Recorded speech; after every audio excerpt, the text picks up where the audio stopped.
16 de septiembre, San Cornelio, Papa y Mártir.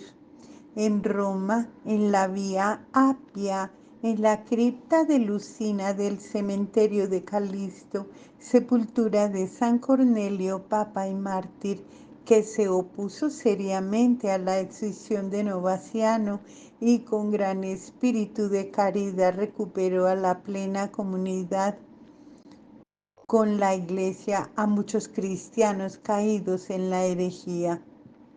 Padeció al final el destierro a Civitavecchia en la Toscana por parte del emperador Galo, sufriendo lo indecible. En palabras de San Cipriano, su memoria se celebra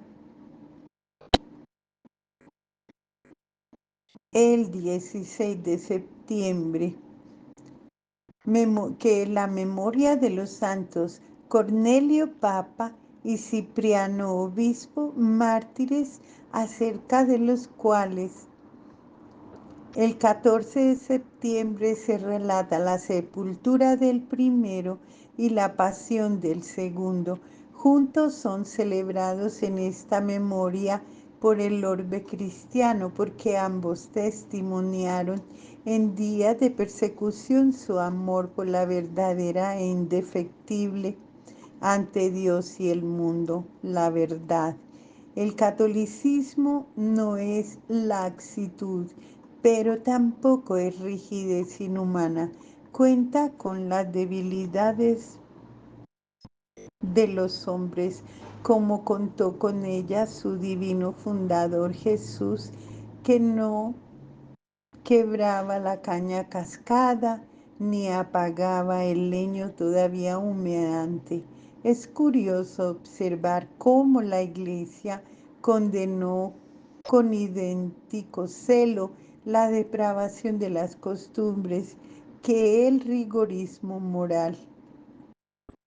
Las ideas desorbitantes como las demasiado alicortas, ya desde los primeros siglos de la era cristiana, fueron fulminadas con el anatema de las doctrinas que suponían al hombre fuera del juicio de su debilidad.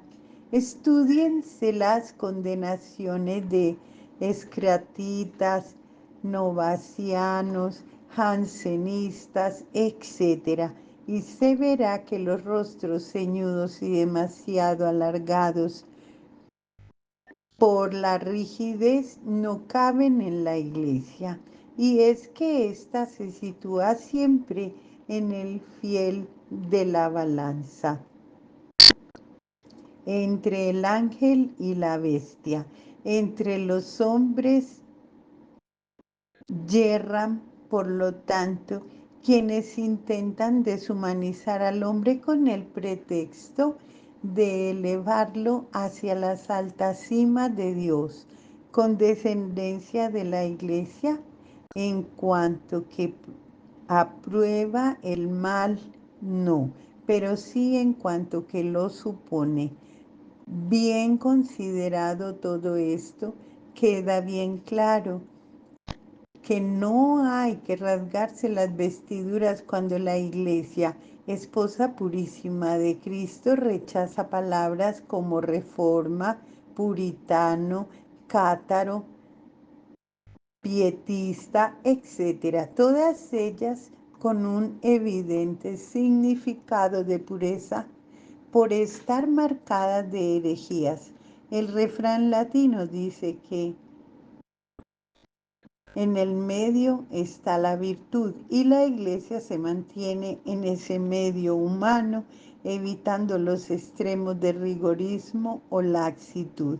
Y todo esto a propósito de San Cornelio, porque este santo fue uno de los que desde el timón de la nave de San Pedro supieron sortear los escollos del más y del menos, quedando en el justo medio. En efecto, el nombre del Papa Cornelio va asociado en la historia eclesiástica al del cisma o herejía de los novacianos. Frente a la intransigencia de estos, San Cornelio vio que el leño todavía humeaba. ¿Por qué pues apagarlo? En la célebre cuestión de los no caídos en la apostasía, veremos que San Cornelio representa la auténtica mentalidad de la Iglesia. No es demasiado lo que se sabe sobre este Papa, pero es suficiente e históricamente válido. A la muerte del Papa Fabián, martirizado en el comienzo de la persecución de Decio, el 20 de enero del año 250, la sede romana quedó vacante durante 16 meses. En este largo periodo gobernaron la Iglesia romana los sacerdotes de la ciudad, entre los cuales se significó en todo momento un tal Novaciano, autor de diversas obras y hombre rigorista. Y este parecía ser San Pedro cuando al amainar la persecución se trató de elegir nuevo papa. Sin embargo, la mayoría de los votos designó al sacerdote Cornelio en abril de 251, que fue reconocido como romano pontífice frente a un grupo de presbíteros que apoyaban a Novaciano.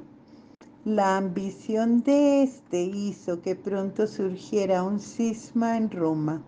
De hecho, Novaciano se hizo consagrar como obispo de Roma y envió cartas a las demás iglesias para que le reconocieran como papa, pero prevaleció pronto el buen sentido y Cornelio vio que su designación era aceptada como válida no solo por la mejor parte del clero y del pueblo de Roma, sino también por las grandes lumbreras de la época. Dionisio de Alejandría, Cipriano de Cartago, así como por el resto de la cristiandad. La actividad de este pontífice se centró principalmente en la condenación del rigorismo de Novaciano en la cuestión de los lapsi. Ya desde muchos años atrás se venía discutiendo si los cristianos que habían apostatado de la fe podrían ser admitidos en el seno de la Iglesia previa una sincera conversión. Esto en definitiva no era sino un caso particular de la gran cuestión que había agitado a los pontificados de Ceferino, de Calisto, sobre la admisión en la Iglesia o la exclusión perpetua de la misma de los grandes pecadores. Los obispos de Oriente se inclinaban más bien por el rigorismo, aunque no fue esto general, pues ya hemos dicho que por lo menos San Dionisio de Alejandría se inclinó hacia San Cornelio. El problema, como se ve, adquirió dimensiones extraordinarias y turbó durante años a algunas cristiandades.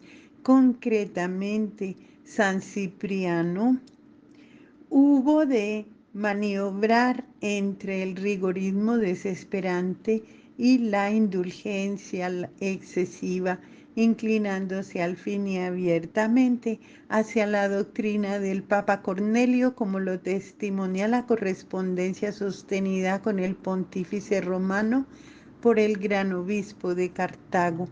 Esta correspondencia tiene, por otra parte, una importancia nada despreciable para demostrar la primacía de la Iglesia romana. El hecho es que en pocos meses la verdad se impuso sobre el error. San Cornelio, espíritu recto aunque flexible, supo demostrar que hay momentos en que no es posible ceder. Así le ocurrió a él cuando supo sellar su fe con el martirio en Civitavecchia en el año 252. La muerte de San Cornelio tuvo lugar en el mes de junio, pero la traslación de sus restos a Roma desde la cercana ciudad a donde había sido desterrado y donde murió antes sufriendo martirio se verificó probablemente el 14 de septiembre, fecha de la muerte de San Cipriano, cuya memoria va asociada a la de nuestro santo en una fiesta común. Fue enterrado en una cripta próxima al cementerio de San Calixto. Su epitafio no está escrito en griego como el de los papas del siglo, sino simplemente como Cornelius mártir, papa. No es que suficiente título de gloria es este del martirio. Su sucesor fue el Papa Lucio.